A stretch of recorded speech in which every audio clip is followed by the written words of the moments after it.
I'm just going to invite people to talk about if you have a particular project that you're hoping to realize or it's already in motion, please let us all know about it. I'm going to take notes. This will go out on the listserv as long as it's cool with you. And Raquel is going to harvest some of the information just so that we have a visual reminder. And don't feel like you have to speak. If you don't have anything incubating, that's fine. This doesn't have to take an hour. And if you do have an idea that isn't in motion, but you are like, this popped into my mind. I wonder if anyone else would be interested in working on that. Again, this is a good place for that. So I think rather than going around the room, I'm going to open this up as a kind of popcorn thing. And scratch that. I'm going to go around the room. So, if you don't have anything that you want to, that's cool. So. Well, I have nothing in the work. Oh, and please, if you're going to, just say your name first. Sure. Thanks. Matthew Friday. I have nothing in the work right now, but as a father of a precocious 3-year-old and also as an arts educator, I'm really interested in how we might bring children into a particular event, and I know there's been some discussion around that. I'm in contact with a lot of the K-12 art educators in Hudson Valley where I live, so I'd be very happy to serve as a conduit with those educators and see what we can do. And I don't think that we have anyone in the room who's kind of bottom lining that, but no, that's not true. We do. Oh, good. We exactly do. Now yay! Okay, moving on. That's fantastic. One of the biggest critiques of Occupy Echo was that we didn't have good daycare. So I mean, when family friendly, that's when it's win-win-win. Okay, so there's 188 acres, 2 hours north of the train of New York City. A number of people have been there. It's also known as the Occupy Farm, or ARC 38. I invite the people in this room who, by the way, it is summer solstice, and we're planning something that's on the vernal equinox, so I just want to draw attention to that a little bit. But if we're able to get out of the city and have a retreat time that's in alignment with just putting that out there, that people can make use of that space. We're also trying to do best practices with that space, which is worker-owned co-op on a land trust, and I guess the guys up there calling it a church. So somehow that's going to be the church of growing food, or absolute freedom, or autonomous, resilient community with ARC. So it's arc38.org and so forth. A number of us who were on the unoccupied safe spaces, let's rebrand this from the get-go. Occupation was a term for war. We're on the idea of reclaim. That's what we do with the mind, that we care enough about a space that we reclaim it. So reclaim.cc is the other website. I invite everyone here. We've created a global, we're creating and trying to integrate as much as possible integral and spiral and other forms, modalities that are accessible, that are trans-academic and also relevant to the task at hand, which is that we occupy or that we organize at the level of an organism, and that we're at the point global awakening.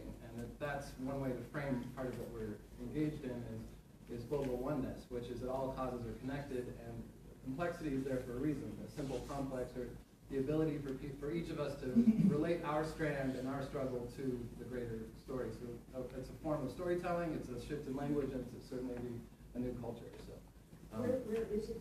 ARC 38 is 2 hours north in Wassaic, New York, in Dutchess County. And by the way, just one more piece on this, and I'm taking a lot of time. Today's the 22nd. 2 pilgrimages ended today, or one from us, from post-Occupy solutions base, trying to gather. It's called 99 Rise, going from LA to Sacramento. And then also Wassaic, Deep Groovy Valley. We did Chief Arvold Looking Horse was holding a sacred fire upstate, and they also did a pilgrimage 2 hours north of us from one side over to the river. So they brought the energy to Oaxaca, the river energy, and the 3 hour. So a lot of the 2 row, and a lot of that is also part of Reclaim. So. Okay, thank you. In the interest of time, let's try to keep it to like 1 to 2 minutes. Okay, I'm Morgan. I'm working with Josh Fox. Josh Fox is a director who made 2 films about fracking and the anti-fuel industries, about to make a 3rd about solutions. He's also working on a theater piece. It's kind of a theater piece that moves into a town hall. It's a theater work, but it's also a community organizing and action impetus. So what will, the piece will be performed throughout September, upstate and in New York City. We're looking for anyone who has a venue or a community that might want to host it. Comes in really easily. The audience is involved, building like a house on stage, or frame of a house on stage. So it really is, it's somewhat based on one of the people who was in the Gasland films, John Fenton, who's a farmer in Wyoming, who got very, very active. And it's basically, Fragment is about all fuel industry issues, climate change. And right now we're looking for basically to hook up with communities, organizations who might want to host it, venues. So please come see me if you might be interested. Yeah, we got a big farm projections going. Yeah. We'll show it. Okay, I'm Sarah, and I am really interested in the intersectionality of ecology and consciousness, and bringing in more of an ecological consciousness into society, and learning from our basic biology, which is disappearing a lot in our culture right now. People knowing what the native trees are, native plants are in their area, having a connection to their food, having a connection to their lands, their water, basic sustenance, essentially. And I really would like to find a way to reweave people's appreciation into the planet, and revive that and bring that back into people's awarenesses. And also looking at like how biomimicry might be able to influence like cultural transformation, and if we can revive a sense of the sacred essentially with this planet. And I think because we don't have that anymore, that's a large reason why so many people are not connected to. Yeah. Is there a specific project, or it's an invitation to, because we're gonna have breakout groups. Those are just some of my basic ideas that I'm playing with. So if anybody has any interest in getting involved with the project along those lines, then That's what I'm looking for. So like if there's a specific ask for people in the room, or a specific, that's what we're trying to get at in 1 to 2 minutes. Ellen, what I'm most interested in personally is like the creativity and artistry of words and messaging. Because I have no ability for that or visual art, and like finding those places where both things come together, as far as like a left side reform and left side revolution, and that's going to be like a big undercurrent of this, of course. As far as projects, I mean that could possibly be a project in itself, messaging. Also a couple of places that can potentially be important, but I know so much happens in the act itself that I don't know how these places could fit in, but I think they should. And the main one would be something going on around like Long Beach. There's the Port Ambrose LNG terminal that does not currently exist, but it might, and that is very likely to be an export terminal of gas in the same place. There's a potential wind farm that may happen, so it's really a perfect place that symbolizes a lot of Long Beach. And also there's some folks working around the Rockaway pipeline, which is just an example of fossil fuel infrastructure coming in right at the place where has already been devastated by Hurricane Sandy. So that's a point where some people would like something to happen around this time. And I don't know exactly what's all logistically possible, but those are just a couple things I wanted to bring in. And anyone who wants to talk to me about them, please do.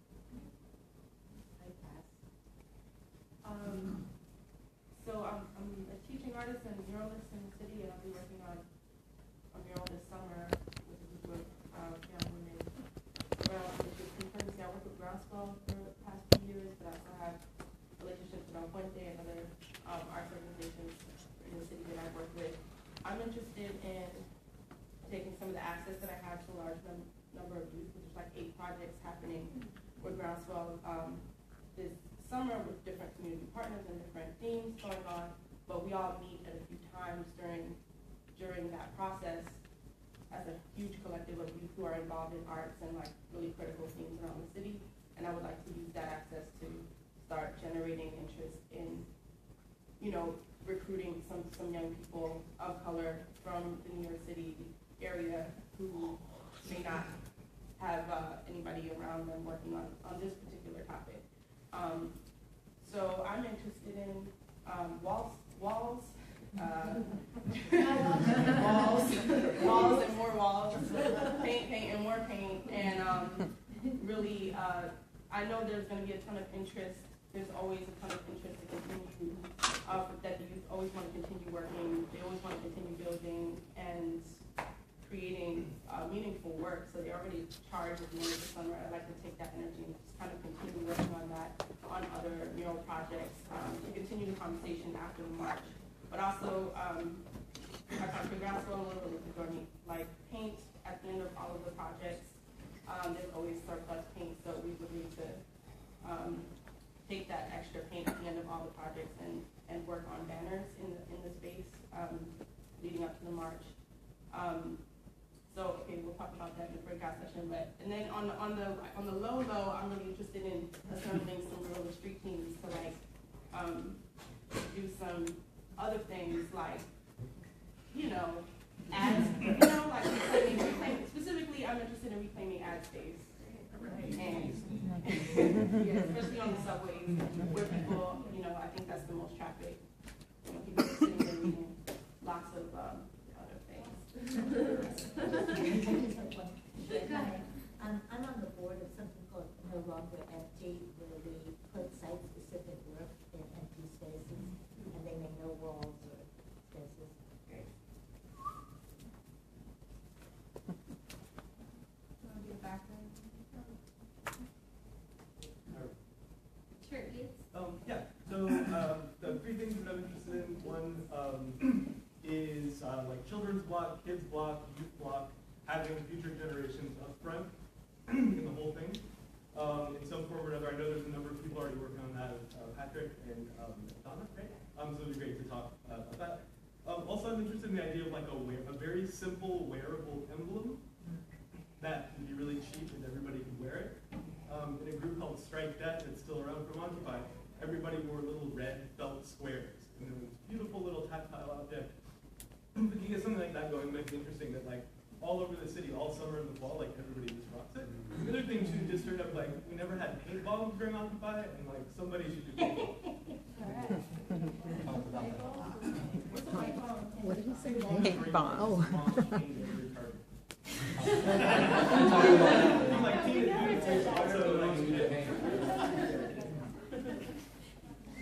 Yeah, Victor, I'm pretty inspired by the framing that you're putting in terms of this being like a catalytic moment. And with respect to people who've been on the front line and fighting this for years, like a starting point rather than an end point or a goal-oriented point.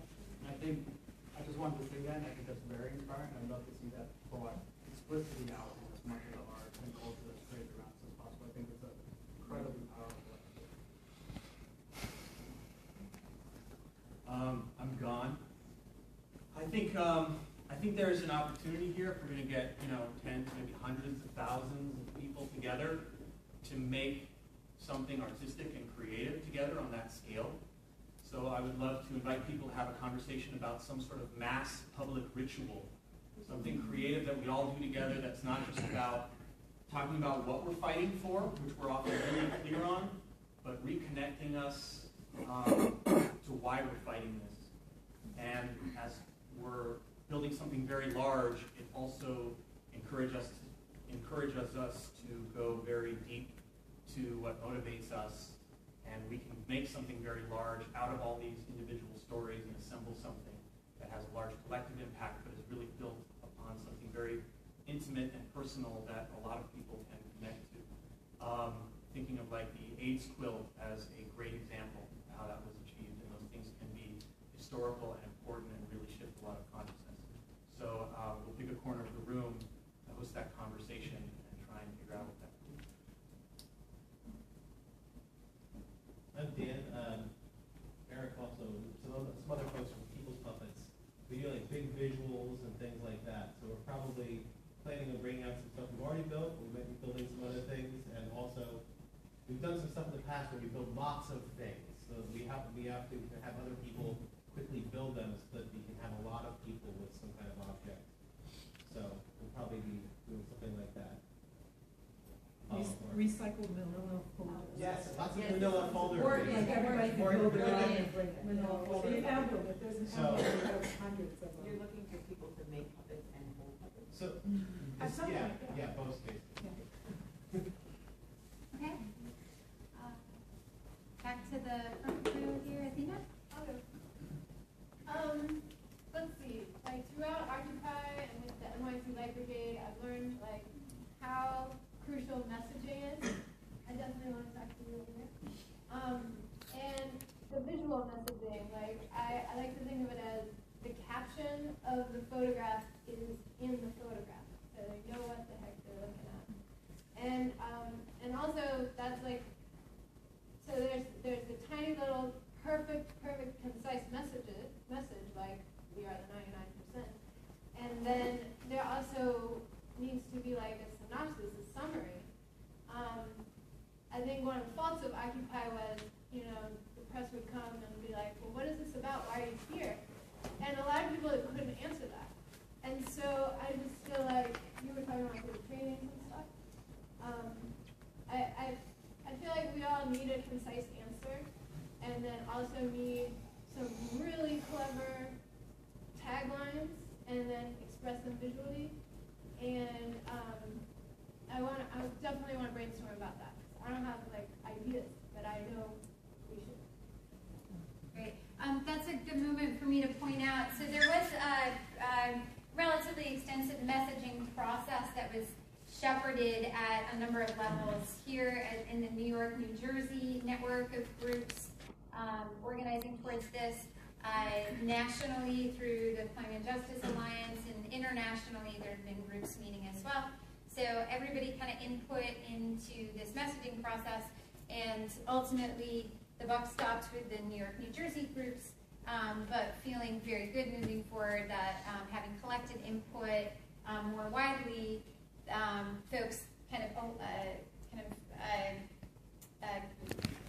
consensed around these top-line messages. So there's an agreement that we're calling the big march the People's Climate March, and that the kind of larger framework is the People's Climate Mobilization, or the People's Climate Week of Action, whatever works. The People's Climate is the key signifier there in how we're titling the big public events. And then three kind of top-line messages: United for Climate Justice, Climate, Jobs, 2 crises, 1 solution, and we are the storm we've been waiting for. So, on that messaging note. Sorry. Sorry, can you see your name? Oh, sorry, Rachel.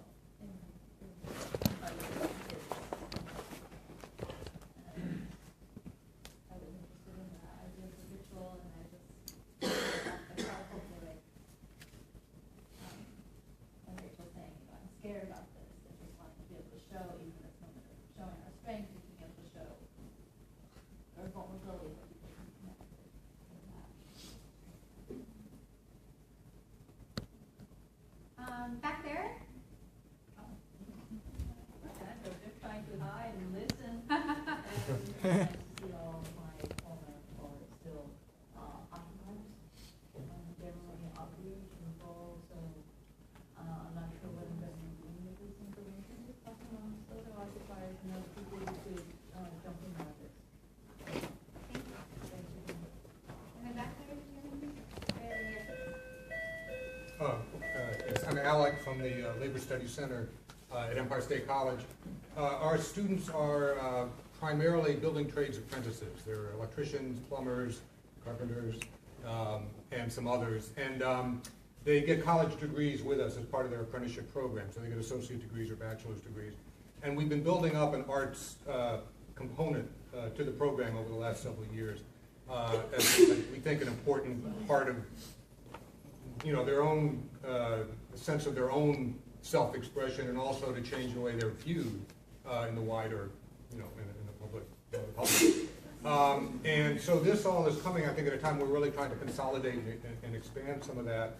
But we also have been doing work with some partners around some of this programming, and the specific thing that I came here tonight with is we partnered with some people and to produce a play or a performance piece. It's a relatively short performance piece based on Sandy, and it was built out of high school students, or junior high school students who are now becoming high school students, interviewing some of our students, some of our actually adjuncts, our instructors, and some others who were involved in the reconstruction, the aftermath, dealing with Sandy, and took that and put it into a play, a performance piece that they have performed several times. I'm looking, basically my idea was that this would be a tremendous opportunity for them and for other people, you know, for an audience, to put this on as part of this mobilization, to involve them and you know, in this. So I'm looking for a venue, but as I hear the you know, discussion tonight, I mean, I think there are interesting, you know, there are other interesting connections that we could, you know, that can be made from this, with the youth work that people are doing, with theater work, with other labor work. So, you know, the immediate specific thing is, you know, to be able to do the logistics and be able to put the performance on as some, you know, as part of the mobilization. But then, you know, whatever else, hopefully, maybe other connections will come out of the conversations here. We're also doing other. Trying to build other things. And by the way, when I say we have been trying to build up our arts, by we, of course, I mean Barry Klein here, who has been doing all the actual work in building these sort of worker art projects and coalitions he's been working on. And you might want to talk about it. Yeah, anyway, I don't have too much to add to that, just to keep it quick. So initially, the Workers' Art Coalition is a group of tradespeople or alumni from this program, and other tradespeople who are interested in working on movement building projects and art projects. So they are possibly interested in helping build some kind of set for this project, but or helping support in any way, some kind of town hall that would spin off of getting working people together to talk about these issues after the performance of the play, if possible. Right. Floats? Did you mention floats or something? Yeah, there's an interest. That is something to bear in mind. There's an interest in floats for the big march on the 21st. So, great. So again, I'm just going to remind folks, we do have breakouts where we get to go more into things. So let's keep these comments brief. I don't have an ask, so I'm going to pass. I usually do work with exposing data, and as I said, I am investigating about carbon credit trading, and is a booming market. China started to trade these credits, but no one really knows what's going on, and the credits are actually issued by the state. And sometimes the state buy the credit that they issue to inflate the value of credits. So if there is someone interested in this issue, researching wise, and then exposing this data, I am willing to collaborate on this issue. But that would be online, so it would be like exposing some data, maybe. I'm Jose. I will say for a friend who runs a project called Human Hotel, I'm going to host somebody from out of town for those 2 or 3 days in my house. I have a spare place.